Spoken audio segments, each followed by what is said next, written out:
Words. We sometimes believe we have the right to say words, that we are allowed to string together a sentence containing a bunch of bundles of letters. Stop right there, criminal scum. You've violated the law. Geoff, the Grand Master of the Gaming Awards, is throwing his big show quite soon, his video game Oscars, and what better way to start with what will be a very controversial year than to make it so from the start.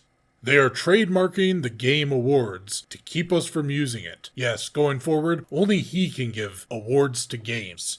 Or it's more that he simply will own that string of words. Is this one of those cases where it's Coca-Cola bankrupting the drug cartels, or Five Guys putting your mother out of business? This is just generic words put together. The title of this video, you talking to your pal about what you would give GOTY of the Year to. Nobody will be safe. In a way, this feels like the logical next step after every game mechanic has been owned by these people. Between Shadows of Mordor, meaning the cool Nemesis system will never again be seen in another game. Thank you. And Pokemon now forever controlling your ability to slap animals with your balls to conquer them for future breeding purposes. Looking at you, Typhlosion. We've even seen word ownership be used in everyone's favorite type of lawfare, frivolous lawsuits, meant to bully and bleed dry the pores by massive corporations. It may seem like a silly joke, but if they were joking around, they wouldn't want the trademark.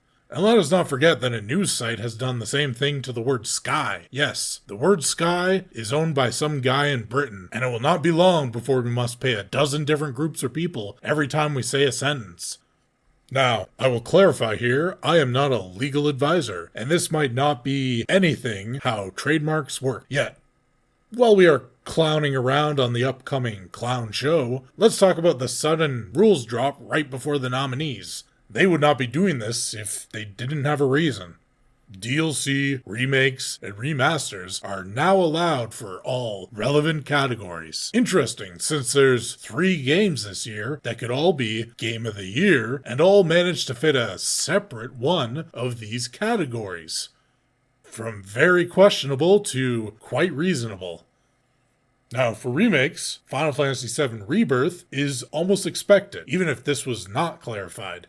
It is a remake. It is definitely the most conservative version of a remake, as in it is completely remade. Combat system, story, characters. It also is a game that has been in the conversation since it came out. Well received, and a game that could easily be in half the categories, as it has beautiful visuals, lovely music, a solid story and characters, fun combat, and is one of the rare games that would suit both gamers and journalists on the judge panel. For DLC, and let's be honest, this is almost certainly the specific reason this was hastily posted right before the nominees came out, Elden Ring, Shadow of the Erdtree. This is likely in the Game of the Year running because it deserves to be. Yes, this is a DLC, but it is one that is on par with any other game in quality and quantity. And if this were released as a standalone game, it would be one of the best games of the year, which really does make it a fair candidate. It is, of course, all new content, and while some might say, but this might encourage companies to just make DLC to try to get awards. I will be blunt, I would love it if this caused a situation where every company started making DLC as good as this one. But when we're in a situation where most AAA studios can't even make a full game as good as Shadows of the Erdtree, putting it in the nominees might just give those studios a kick in the pants. And now, for a bit of a controversial pick. This last one would cause absolute uproar. And it might be the biggest drama the awards will ever get. Meaning if it is in, this would be performative and largely chosen by the activist judge panel specifically to piss gamers off. But hey, controversy does make a lot of noise. And this would also be one of the many ways, the journalists can use this award show to get the last laugh of 2024 and fire a couple more shots at the gamers they hate so much after a year of losing basically every single battle over game releases to the gamers. This is the sort of thing, if I were in their position, I would consider doing just to create some chaos. 2024 is a year we got a certain remaster, and look, remasters are now on the table. The Last of Us Part 2.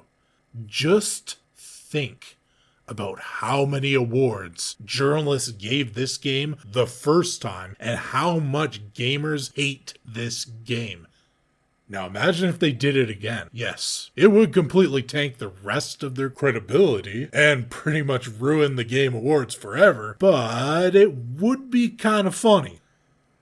Now, there's going to be a lot of fighting just over DLC remakes and remasters being allowed at all. Some hate the idea of a game that already released having add-on content that could get awards, and in some sense, the best ongoing game might be a better place for it. Or even just add a best DLC or expansion category.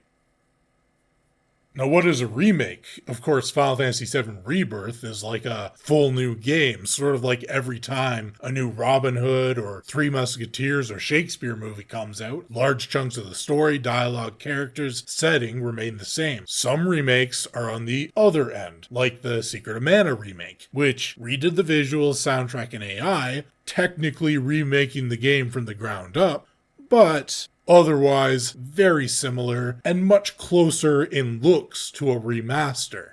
And a remaster is just a visual touch-up. Though, guess that doesn't even really matter if a remaster is eligible too.